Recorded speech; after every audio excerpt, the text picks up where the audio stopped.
Xin chào các bạn. Giữa Nam Mỹ nắng gió có một quốc gia nhỏ bé với diện tích 283.561 km2 nhưng lại có tới 84 ngọn núi lửa, rừng Amazon hoang dã, quần đảo Galapagos kỳ bí và cả đường xích đạo đi ngang qua đất nước. Đó chính là Ecuador, một đất nước chẳng mấy ai nhắc tên trong các bản tin thời sự, nhưng lại sở hữu những điều khiến bạn phải ngạc nhiên. Một nơi mà chỉ cần bước vài bước là thời tiết đổi mùa, nơi mà thiên nhiên và văn hóa va chạm nhau tạo ra không gian vừa kỳ lạ vừa thơ mộng. Để hiểu hơn về những điều độc đáo ở Ecuador, các bạn hãy cùng chúng mình tìm hiểu ngay bây giờ nhé!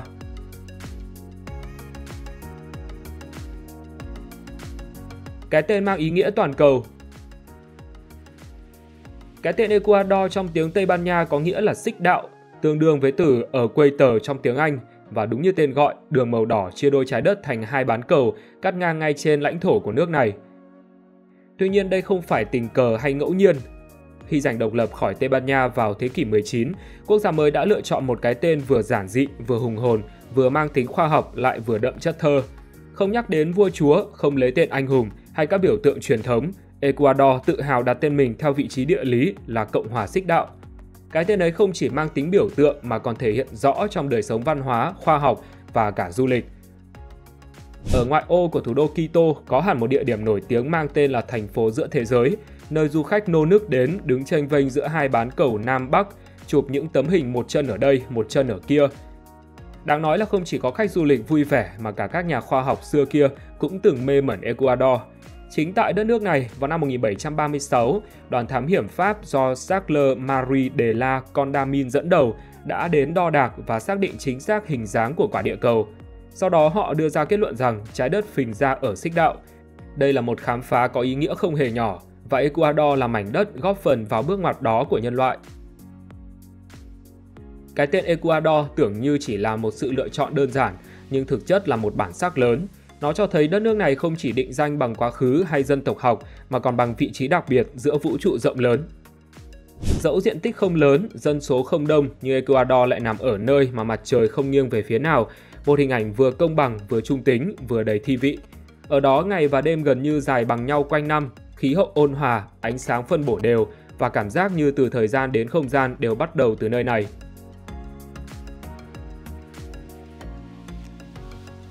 Nơi có ngọn núi cao hơn Everest.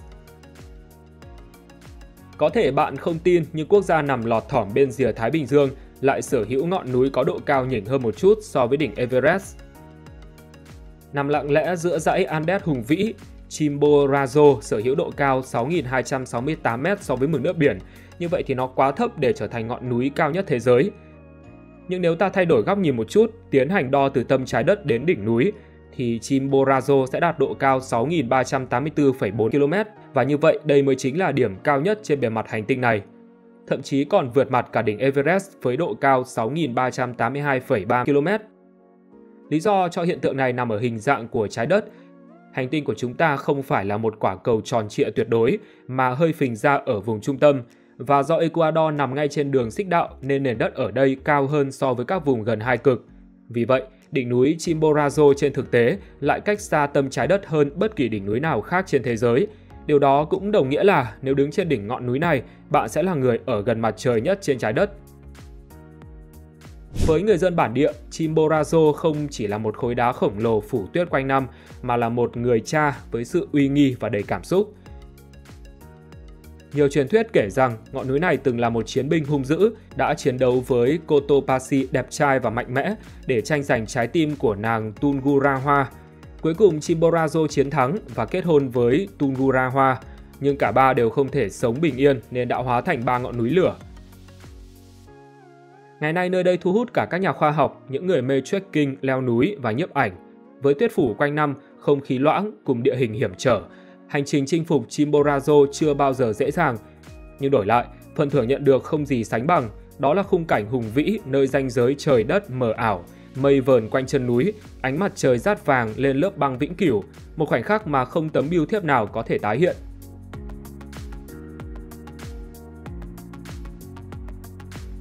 Đại lộ núi lửa. Nếu ai đó từng nghĩ rằng Ecuador chỉ là một đất nước xinh đẹp nằm ven đường xích đạo thì chắc hẳn họ chưa từng nghe đến đại lộ núi lửa, một trong những con đường ngoạn mục và hùng vĩ nhất hành tinh. Dài khoảng 322 km, chạy dọc theo dãy Andes phía Ecuador, đại lộ này không phải là con đường nhựa bình thường mà bạn lái xe trên đó mỗi ngày. Đó là một dải đất thiên nhiên kỳ vĩ, nơi hội tụ hơn 30 ngọn núi lửa, cả đang ngủ yên lẫn thỉnh thoảng thức giấc với tiếng gầm của lòng đất. Người đầu tiên đặt tên cho nơi này là nhà thám hiểm người Đức Alexander von Humboldt vào đầu thế kỷ 19. Khi ông đến Ecuador, đứng giữa những đỉnh núi cao chót vót với mây phủ bồng bềnh và miệng núi lửa ẩn hiện sau sương mù, ông đã mô tả vùng đất giữa Quito và Cuenca như một đại lộ của những ngọn núi lửa, tức là một hành lang sống động của đất trời đang thì thầm ngôn ngữ của lửa và đá. Trong đó, tuyến đường nối liền thủ đô Quito với thành phố Riobamba là nơi người ta có thể nhìn thấy đến 10 ngọn núi lửa với những cái tên nổi bật như Cotopaxi, Tungurahua, Chimborazo hay Cazambe. Đặc biệt là Cotopaxi, một trong những ngọn núi lửa đang hoạt động cao nhất thế giới với độ cao đạt 5.897 m, cùng đỉnh tuyết trắng tinh nổi bật trên nền trời xanh thẳm. Bên cạnh đó, đại lộ này còn có những cánh đồng xanh mướt trải dài giữa các miệng núi lửa ngủ yên, các ngôi làng nhỏ nằm lọt thỏm giữa thung lũng đá núi, nơi người dân vẫn canh tác, chăn nuôi và kể lại cho nhau những truyền thuyết cổ xưa về vị thần lửa đang ngủ sâu dưới lòng đất. Vì vậy, đại lộ núi lửa không chỉ là một kỳ quan địa chất mà còn là hành trình cảm xúc. Mỗi khúc cua, mỗi đỉnh núi, mỗi lớp mây trôi qua đều kể một câu chuyện về sức mạnh của thiên nhiên, về sự can trường của con người và về cách mà trái đất vẫn còn sống động từng ngày dưới lớp vỏ tưởng chừng bất động.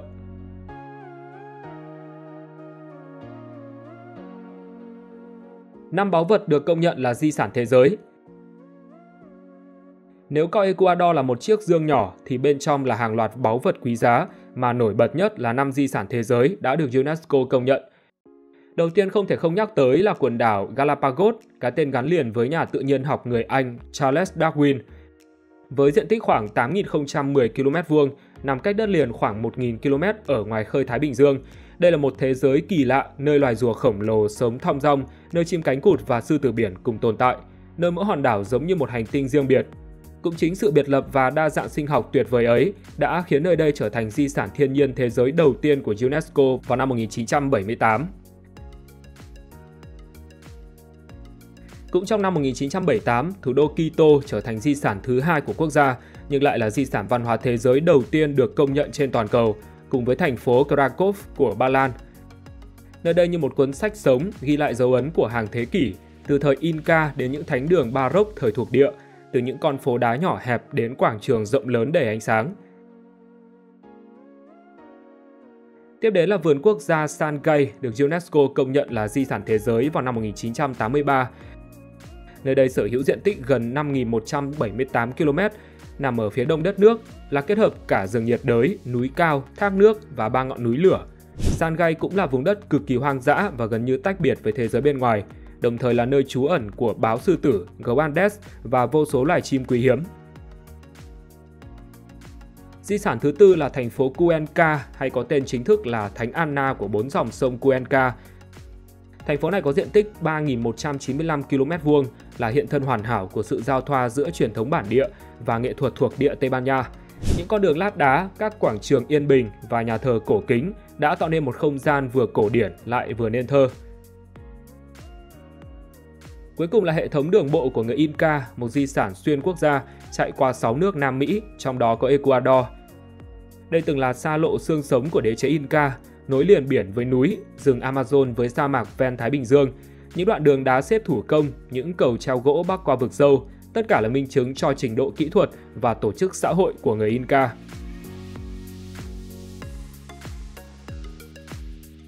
Quốc gia có cây đi bộ. Tại khu dự trữ sinh quyển Sumaco nằm sâu trong vùng rừng rậm Amazon phía đông Ecuador, người ta đã ghi nhận sự hiện diện của những sinh vật kỳ diệu, nhất là những cái cây biết đi. Nghe qua thì thật sự khó tin, nhưng đó lại là một trong những hiện tượng đặc biệt nhất của tự nhiên khi chúng có thể di chuyển khoảng 20 m mỗi năm. Nhân vật chính của hiện tượng này là loài cây cọ đi bộ, một loại cây đặc hữu của vùng rừng nhiệt đới Amazon. Thay vì bám chặt một chỗ suốt đời như mọi loại cây bình thường khác, chúng lại mọc ra hàng chục rễ phụ dài ngoằng, trông như những chân nhện khổng lồ chống lên khỏi mặt đất. Khi gặp điều kiện môi trường không thuận lợi, chẳng hạn như ánh sáng ít đi, đất xói lở hay xung quanh bị cây khác che phủ, chúng bắt đầu đẩy mình dần dần về phía ánh sáng. Đồng thời một số rễ mới sẽ mọc ra phía có điều kiện tốt hơn, trong khi các rễ cũ ở phía tối sẽ khô lại và chết đi. Cứ thế, cả cái cây sẽ dịch chuyển dần qua năm tháng một cách chậm rãi nhưng đầy bền bỉ.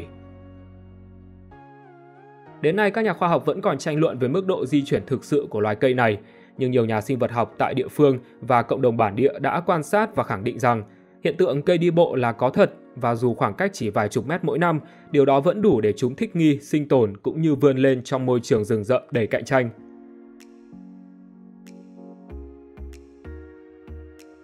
Phòng thí nghiệm sống của thế giới.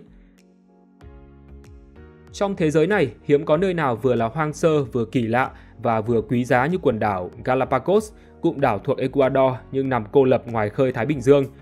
Người ta thường gọi nó bằng một cái tên đầy hình ảnh là phòng thí nghiệm sống của thế giới.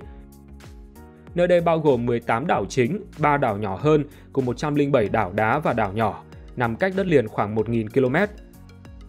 Sự biệt lập tuyệt đối trong hàng triệu năm đã khiến Galapagos trở thành nơi ngoài lề của tự nhiên. Những loài động vật ở đây sở hữu các đặc điểm độc đáo không chỉ về hình dáng mà còn về hành vi và tập tính. Bạn có thể bắt gặp những con rùa khổng lồ sống thọ cả trăm năm, các chú chim cánh cụt bơi tung tăng ngay trên xích đạo, những con hải cẩu nằm phơi nắng sát chân người mà không chút sợ hãi và hàng tá loài bò sát, chim chóc không tìm thấy ở bất kỳ nơi nào khác trên thế giới. Mỗi hòn đảo lại như một thế giới riêng biệt, nơi cùng một loài có thể tiến hóa theo những hướng khác nhau, cao hơn, thấp hơn, mỏ dài hơn, chân to hơn, tất cả để thích nghi với môi trường nhỏ bé mà chúng đang sống.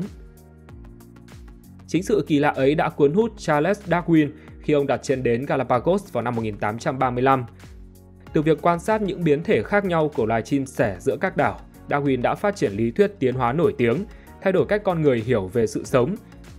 Nếu không có Galapagos, chưa chắc đã có cuốn sách Nguồn gốc các loài, và nếu không có sự cô lập của thiên nhiên kỳ diệu nơi đây, có lẽ lịch sử khoa học sẽ rẽ theo một hướng khác. Vậy nên nói Galapagos là phòng thí nghiệm sống, nơi thiên nhiên tiến hành thí nghiệm tiến hóa trong suốt hàng triệu năm là hoàn toàn chính xác. Sau khi được UNESCO công nhận là di sản thiên nhiên thế giới đầu tiên vào năm 1978, Galapagos nhanh chóng trở thành biểu tượng toàn cầu của bảo tồn sinh học. Những giới hạn nghiêm ngặt về số lượng du khách, quy định không xả rác và không xâm hại hệ sinh thái đều được áp dụng chặt chẽ để bảo vệ sự nguyên sơ của hệ động thực vật nơi đây.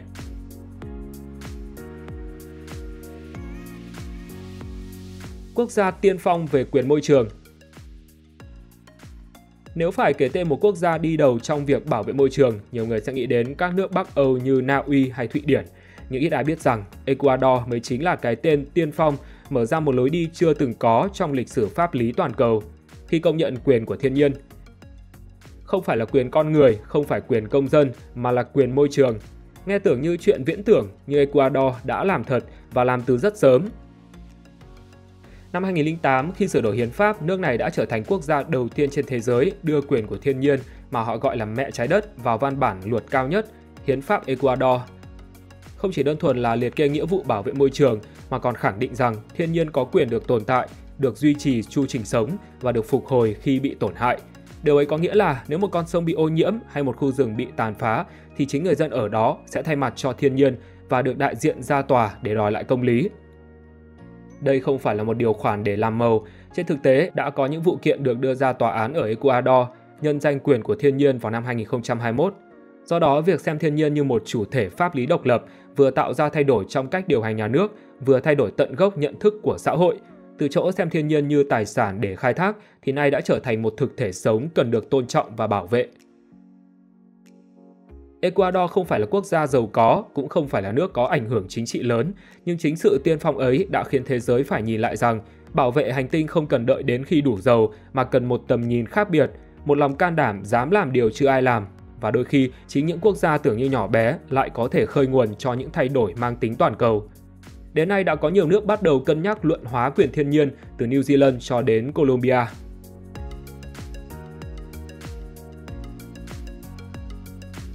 Thủ đô hoa hồng của thế giới. Khi nói đến hoa hồng, người ta hay nghĩ ngay đến nước Pháp lãng mạn hay Bulgaria ngập tràn màu đỏ. Nhưng có một sự thật bất ngờ là quốc gia trồng hoa hồng chất lượng cao nhất thế giới, nơi được mệnh danh là thủ phủ của hoa hồng toàn cầu, lại chính là Ecuador. Quốc gia này có những điều kiện tự nhiên mà hiếm nơi nào trên thế giới sánh kịp. Các trang trại trồng hoa hồng ở đây nằm ở độ cao từ 2.800 đến hơn 3.000 mét so với mực nước biển, chủ yếu tập trung ở Cotopaxi, Cayambe và Tabacundo gần dãy Andes. Nhờ nằm gần xích đạo, những khu vực này nhận được lượng ánh sáng mặt trời ổn định suốt cả năm với khoảng 12 giờ mỗi ngày. Đây là yếu tố cực kỳ quan trọng cho sự phát triển cây hoa hồng, bởi hoa hồng cần ít nhất 4 tiếng và lý tưởng là từ 6 đến 8 giờ nắng liên tục. Song song với đó, khí hậu ôn hòa, đất đai giàu dinh dưỡng và độ chênh lệch nhiệt độ ngày đêm lớn đã tạo ra những điều kiện lý tưởng để hoa hồng phát triển chậm nhưng khỏe mạnh. Với thân dày, tán rộng, nụ lớn và màu sắc rực rỡ, cũng như giữ được độ tươi rất lâu sau khi cắt. Đó cũng là lý do vì sao những bó hoa hồng từ Ecuador được các thị trường khắt khe nhất như Mỹ, châu Âu, Nhật Bản săn đón. Trong năm 2024, quốc gia này xuất khẩu 1 tỷ đô la Mỹ hoa tươi và riêng hoa hồng đã chiếm đến 70% giá trị, mang về hơn 700 triệu đô la Mỹ. Ngoài ra, chỉ trong 2 tuần tôn vinh Ngày của Mẹ, nước này đã xuất khẩu hơn 22.000 tấn hoa và mang về khoảng 95 triệu đô la Mỹ. Cùng với sản lượng ấn tượng và chất lượng đứng hàng đầu, thì điều làm Ecuador trở nên khác biệt còn nằm ở cách họ trồng hoa. Nơi đây có hàng trăm trang trại hoạt động bài bản, áp dụng công nghệ hiện đại để kiểm soát nhiệt độ, độ ẩm và chăm sóc từng luống hoa bằng phương pháp thân thiện với môi trường. Không ít trong số đó đã đạt chứng nhận quốc tế về nông nghiệp bền vững và công bằng.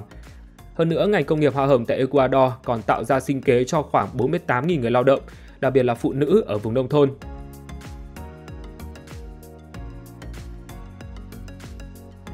Thiên đường cho người thích chim. Với núi cao trùng điệp, những cánh đồng sương sớm tuyệt đẹp, đất nước nhỏ bé nằm vắt ngang đường xích đạo này đang sở hữu một kho báu sống động mà bất cứ người yêu thiên nhiên nào cũng phải thèm thuồng. Ecuador có cả một vũ trụ chim muông rực rỡ, sinh động và phong phú đến mức các nhà điểu học trên khắp thế giới phải kính nể. Ước tính nơi đây có hơn 1.670 loài chim đã được ghi nhận chính thức và khoảng 42 loài khác vẫn đang được giới khoa học theo dõi, chưa kể đến khả năng còn nhiều loài chưa được phát hiện. Điều đáng kinh ngạc là nước này có mật độ chim trên mỗi km vuông cao nhất thế giới, qua đó trở thành thánh địa cho những ai thích vác ống nhòm lang thang qua những tán cây rậm rạp và bất chợt vỡ òa khi phát hiện một loài chưa từng thấy. Từ rừng mây Andes cho đến vùng Amazon xanh thẳm, từ sườn núi lửa ở Cotopaxi cho đến các đảo hoang sơ ở Galapagos, Ecuador chính là một bản giao hưởng địa lý đa tầng, tạo điều kiện lý tưởng cho hàng loạt loài chim sinh sống, di cư và tiến hóa. Một trong những ngôi sao nổi bật nhất là loài chim ruồi, sinh vật nhỏ bé, sặc sỡ và luôn chuyển động không ngừng. Ecuador hiện nắm giữ kỷ lục thế giới về số lượng loài chim ruồi nhiều nhất, với con số đáng kinh ngạc là khoảng 132 loài khác nhau. Như vậy, chỉ cần đi bộ vài cây số qua các vùng khí hậu khác nhau ở nước này, bạn có thể bắt gặp hàng chục biến thể của cùng một họ chim. Mỗi loài lại có màu sắc, kiểu vỗ cánh và tập tính riêng biệt, như thể được thiết kế bởi các họa sĩ khác nhau. Với những người đam mê ngắm chim, từ nhà nghiên cứu chuyên nghiệp đến du khách thích phiêu lưu nhẹ nhàng, thì nơi này được coi là một thiên đường đích thực. Bạn không cần phải trèo đèo lội suối hàng trăm cây số như ở rừng Amazon thuộc Brazil để bắt gặp khoảnh khắc đặc biệt, vì ở Ecuador chỉ cần đứng ngay rìa khu bảo tồn hay thậm chí trong một khu nghỉ dưỡng sinh thái, thì chim muông đã đổ về trước mắt.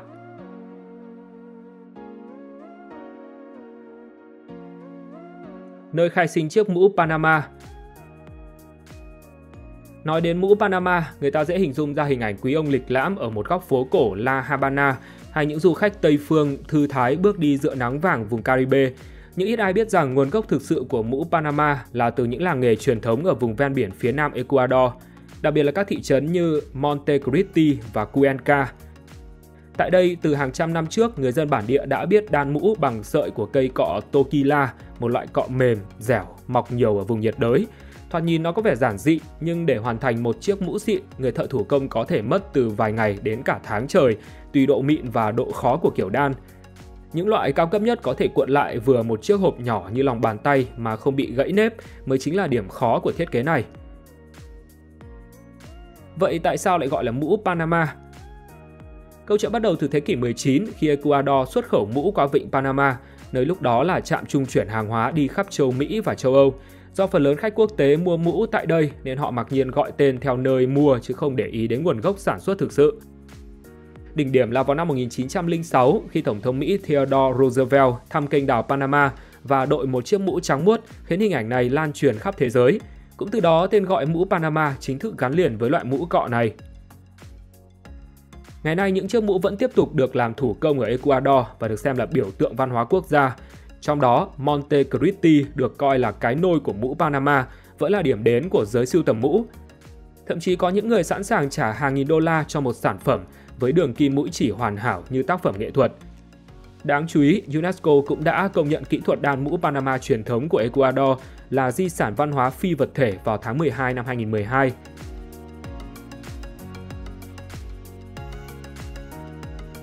Nơi tiêu thụ sô-cô-la gần 5.000 năm. Trong thế giới của sô-cô-la, người ta thường nhắc đến Thụy Sĩ, Bỉ hay Pháp như những vương quốc của vị ngọt tinh tế. Nhưng ít ai biết rằng nếu lần ngược dòng thời gian để tìm về gốc gác thật sự của viên sô-cô-la đầu tiên thì rất có thể ta sẽ bắt gặp những cánh rừng xanh mướt của Ecuador, nơi cacao không chỉ là một loại cây trồng mà còn là một phần sâu sắc trong bản sắc văn hóa, lịch sử và cả tâm linh của người dân bản địa. Nghiên cứu khảo cổ học những năm gần đây đã chỉ ra một sự thật bất ngờ rằng cacao có thể đã được trồng và tiêu thụ ở Ecuador từ gần 5.000 năm trước, sớm hơn cả những nền văn minh như Maya hay Aztec, từng được coi là cha đẻ của sô-cô-la. Thế rồi theo thời gian, khi thế giới bắt đầu quay cuồng với vị ngọt, nhu cầu sô-cô-la tăng vọt và Ecuador cũng bước vào vai trò là quốc gia cung ứng cacao chất lượng hàng đầu. Không phải số lượng khổng lồ mà chính là chất lượng đã làm nên tên tuổi của đất nước này. Với giống Naciona độc quyền, nổi tiếng vì hương thơm nhẹ nhàng, hậu vị phức tạp, đã giúp quốc gia này sản xuất đến 80% lượng hạt cacao hảo hạng trên toàn quốc, đóng góp khoảng 8% vào sản lượng toàn cầu. Thế nhưng có một nghịch lý nho nhỏ mà cũng đầy thú vị khi người Ecuador, dù sống giữa những vườn cacao trứ danh, lại tiêu thụ rất ít sản phẩm này. Trung bình mỗi người chỉ ăn khoảng 300 đến 800 gram sô-cô-la mỗi năm so với mỗi người 9 kg ở Đức. Điều này khiến người ta phải bật cười, vì cái đẹp đôi khi nằm ngay bên cạnh mà người trong cuộc lại thờ ơ. Với người dân ở quốc gia này, cacao chỉ được xem là sản phẩm để xuất khẩu thay vì trở thành một phần thiết yếu trong thực đơn thường ngày. Tuy vậy, những năm gần đây, xu hướng tiêu dùng nội địa đang dần thay đổi. Các thương hiệu sô-cô-la thủ công nội địa bắt đầu xuất hiện nhiều hơn, gắn liền với du lịch, với câu chuyện nguồn gốc, với sự trân trọng di sản bản địa. Và có lẽ, khi thế giới ngày càng quay về với giá trị thật, thì người Ecuador cũng sẽ nhìn lại hạt cacao của mình không chỉ như một loại hàng hóa, mà như một phần tinh túy nhất trong cội nguồn dân tộc, ngọt ngào, đậm đà và bền bỉ như chính đất nước nhỏ bé mà giàu bản sắc này.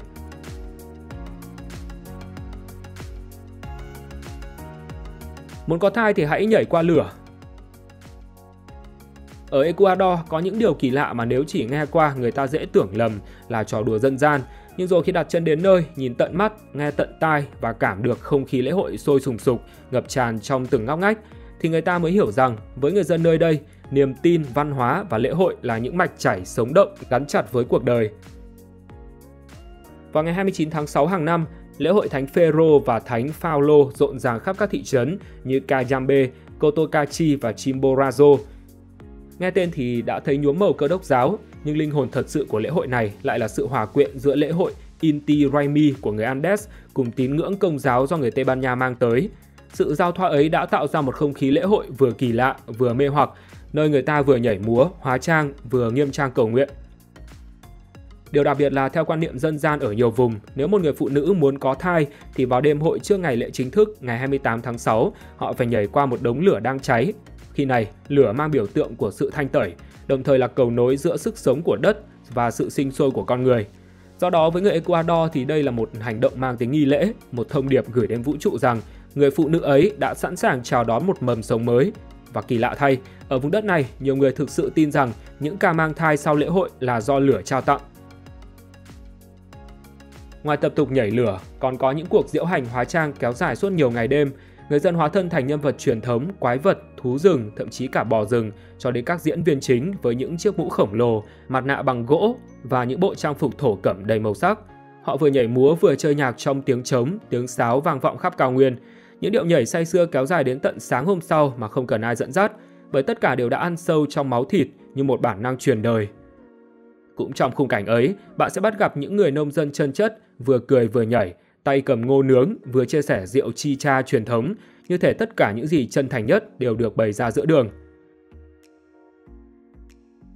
Nhìn chung, Ecuador giống như một viên ngọc nhỏ giấu mình giữa lòng Nam Mỹ, nhưng khi ta ghé mắt nhìn kỹ lại lấp lánh đủ thứ kỳ lạ khiến cả thế giới phải ngoái đầu. Càng đào sâu, quốc gia này càng cho ta thấy sự đa dạng độc đáo và cũng là nơi hội tụ của những nghịch lý thú vị. Và trên đây là những điều thú vị về Ecuador. Xin chào và hẹn gặp lại các bạn trong những video tiếp theo.